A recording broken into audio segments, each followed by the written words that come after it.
Okay, hello everybody. I'm going to go ahead and complete the second chi-square problem that was on our list today. We did the first one in class, so let's go ahead and do the second one. We have a professor who wants to determine whether her department should keep the requirement for college algebra as a prerequisite for an introductory stats class or course. Accordingly, she allows some students to register for the course on a pass-fail basis, regardless of whether or not they have had the prerequisite. Of the 70 students in the class, 40 have had algebra and 30 have not. At the end of the semester, the professor compares the number of students passing or failing the class with whether or not they had algebra. The results are presented below. Are students more likely to pass the course if they have taken algebra? So this is a real good odds ratio / chi-square question. So as you can see here, we have 34 individuals who took algebra passed and 6 failed, whereas among those who did not take algebra, 12 passed and 18 failed. Okay, so that's our question. As you know from the first part of this handout, in order to solve a problem like this, you have to do several different tasks. One is to state the null and alternative hypothesis. Second is to state the alpha level. Third is to calculate the appropriate odds ratio and state the conclusion. And notice that I said using the correct language. Provide a 95% confidence interval and calculate a chi-square test. So it's not chi-square. This isn't chai latte, the Oprah chai latte. It's chi-square test statistic. And make sure you show all your work. Let us go. All right, so I took pictures of these because it's a lot easier for me to do this with pictures than it is anyway else. Actually, because when I scan them, it just comes out kind of messy. The pictures on my phone come out better. So, the null hypothesis, as we discussed in class, this test isn't a one or two tail test. It's actually testing whether the observed data are different from the expected data. So, our null hypothesis is something like students taking algebra are as likely to pass stats as students not taking algebra, or you might want to say students not taking algebra are as likely to pass the stats course as students taking algebra. We can do whichever we want. The alternative hypothesis is students taking algebra differ in their likelihood of passing stats from students not taking algebra. Our alpha level can be anything. It's our own decision. Generally, it's 0.05. You can go 0.10. If you have a smaller sample size, you might want to go 0.10. You can go as high as 0.15, but those decisions should not be taken lightly. The more risk there is to your participants, the lower your alpha should be. Like if it's a dangerous situation, dangerous drug you're testing, you might want to go to 0.01. So alpha is your probability of a false positive result. And in terms of calculating our odds ratio, we already know that in calculating an odds ratio, we always we make the cross. So we make a cross here, basically, an x. So we calculate, we multiply 24 divided by 24 by 8, multiply 24 by 18 and divide by the product of 6 times 12. So let's go back to this image. So that's exactly what we have here. So 6 times 12 and 34 by 18. I did some reduction here because 6 goes into 18 3 times, and of course it goes into itself once, so we ended up having 1 times 12 divided into 34 times 3, which is 102 divided by 12. So that's a pretty large odds ratio, 8.5%. That means students taking algebra are 8.5 times or 8.5 times more likely to pass the course than students not taking algebra. Okay, so we got that here. The next step was to calculate the 95% confidence interval around that odds ratio. So as you recall, the 95% confidence interval, now we could have picked any confidence interval at all. You could change that from 95, but I generally tend to give you the 95, and most stats professors, or most cases, will give you the 95% confidence interval, but you don't have to. A lot of times you'll get the 99% confidence interval, you get the 90% confidence interval. The higher the confidence, the wider the confidence interval. So if you have a 95% confidence interval, well, the interval will be wider than, say, a 90% confidence interval. Just keep all that in mind. All right, so as you can see here, this is in a log odd scale, this confidence interval. So we have to take the natural log. Ln means natural log of our odds ratio, so it's ln 8.5, and then we add and subtract the margin of error. The margin of error is, for a 95% confidence interval, the z-value is 1.96. Multiply that by the standard error, right? So the standard error is given by the formula. We did this already from the last exam, 1 over a plus 1 over b plus 1 over c plus 1 over d. So we take those values directly from our table, we add them, and we get 0.055555, something like that. Okay. Take the square root of that, and our standard error is the same as the standard deviation for what's known as a sampling distribution of a mean value. Mean value is an expected value. So the sampling distribution standard error, or a standard deviation, or our standard error, is going to be 0.578766. That's our margin of error. Then is the product of our z-value here, 1.96 times 0.578766, and we get 1.13438. Woohoo! Now, in order to calculate the confidence interval, we take the natural log of 8.5, because again, this is in the odd scale. We need to take the natural log scale, and it's 2.140066, and we subtract and add to that the margin of error, right? Because our confidence interval is a value below the odds rate, our estimated odds ratio value, and it's a value above that. Of course, both of those are the power, right, for our base E. So to get so we did that. We subtracted 1.13438 from 2.14066 here, and then we added it here, and this is our confidence interval at the natural log scale. Then we exponentiated, and we got these two values here. You can see it goes from 2.73 something to 26.4 something. That makes sense given our odds ratio is so large, right?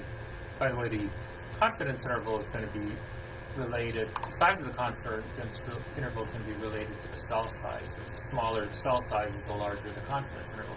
Think about it. Think about this formula for the standard error here. So if you ever get really large confidence intervals, it may be that one of your cells has very few participants in it. So our odds ratio then ends up being 8.5, and our 95% confidence interval is 2.734 to 26.429. But what does that all mean? Well, I'll tell you what it means. Once I can get this larger again. Look, large. There you go. And maybe a little bit larger. Okay, so what this means is that, as I said before, students taking the test, taking the algebra course, are 8.5 times more likely to pass than students not taking the algebra course. And the 95% confidence interval surrounding that estimate is 2.734 or to 26.429, so that we're basically 95% confident that the true population mean value, the true population odds ratio is somewhere between 2.7 and 26.4.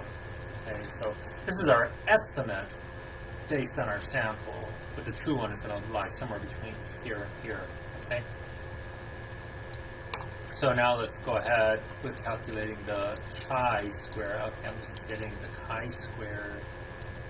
I guess I'm hungry. I want a chai. Nice chai latte. But calculating the chi-square, we're going to use the following formula. This is the Pearson chi-square formula, where we have the observed values and the estimated values. We need to calculate the estimated values. We have the observed values. Those are within the cells of this beautiful matrix here. So this is a, these are, I'm like losing my train of thought here for a second because I can't remember what this was. So this is people taking algebra. This is people not taking algebra. And these are individuals passing, and these are individuals failing stats. Right, so we have this cross-tabulation here. In SPSS, by the way, if you're calculating a chi-square, you would use the cross-tabs command within, if you're doing the drop-down tab, right? But anyway, you're doing the cross-tabs command within the descriptives area, and then asking for the chi-square. Okay, so we have the odds ratio. We're feeling pretty good. I didn't mention one thing about the confidence interval. Let me go back here for a second. With this confidence interval, it reminds me of something. This confidence interval does not cross 1. 1 in an odds ratio, because odds ratio is the ratio of the odds of, in this case, the odds of passing the course if one took algebra, right, and it's the ratio of the odds for one passing the course if they took algebra divided by the odds for one passing the course if they didn't take algebra. So if the odds are equal, the odds ratio would be 1. An odds ratio of 1 means that there is no relation between the two. Basically, the odds are the same. So if this 95% confidence interval crosses 1, we could say that the relation between taking algebra and passing the course is not significant. Okay, so let's go back here. Now we're going to test for significance using the chi-square test, but that we already know basically that it shouldn't be significant. So that it is significant because it didn't, the 95% confidence interval did not cross 1. So if we find that it is not significant here, something went wrong.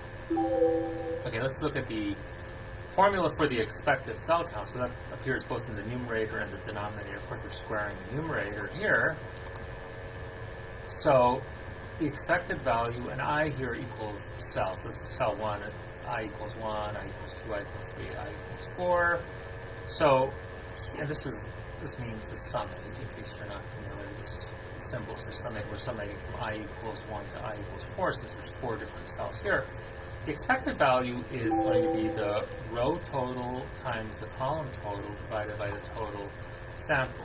So for each of these cells, and the reason it is because we're asking for the probability of an individual being in row 1 and being in row 2 from what we know about the multiplication rule. This is the intersection of two events, right? You're being both in row 1 and in column 1. I hope I said that correctly the first time. I mentioned row 1 and row 2. Row 1 and column 1, so that if you use the multiplication rule, this is going to be a product, right? So that's why it's a product here. So we're multiplying the row total times the column total and divided by the total sample size for each of those. So that's what our expected value is, right? Our expectation for being in each of those cells. For cell 1, it's going to be the row total, which is 40, multiplied by the column total, which is 46, and dividing it by the total of 70. So that's just basically multiplying the probability of being in row 1 times the probability of being in row 2, right? In both cases, they're divided by 70, right? So we get 1840 divided by 70, or 26.857. So that's our first expected cell count. We repeat the same for each of those cells. So cell 2 is 40 times 24, right? Because in cell 2 is in row 1, and its total is 40, and it's in column 2, and its total is 24. So it's 40 times 24 divided by 70. We get 13.71, some change there. We do the same for cell 3 and cell 4. Okay, what we're left here is with calculating the chi-square. And if you recall, the chi-square formula is a summation, right? It's a summation of the observed minus the expected value squared divided by the expected value. So that's what we're doing here. We're summing across the 4 cells. So here's cell 1, here's cell 2, here's cell 3, and here's cell 4. Okay? When we do that, it's pretty cool. We get essentially the same numerator across, right? Again, it's just a subtraction squared. And we end up getting the final chi-square total of 15.407605. Now, our degrees of freedom for a chi-square, so again, you're just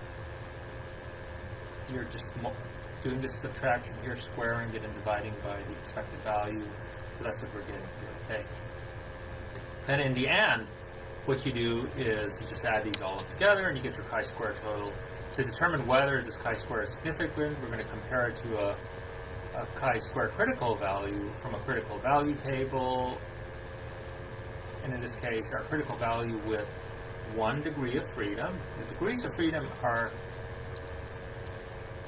the product of the rows minus 1, and here there's 2 rows minus 1, so it's 1, times the columns number 1, and there's minus 1. So there's 2 columns, minus 1 is 1, so 1 times 1 is 1.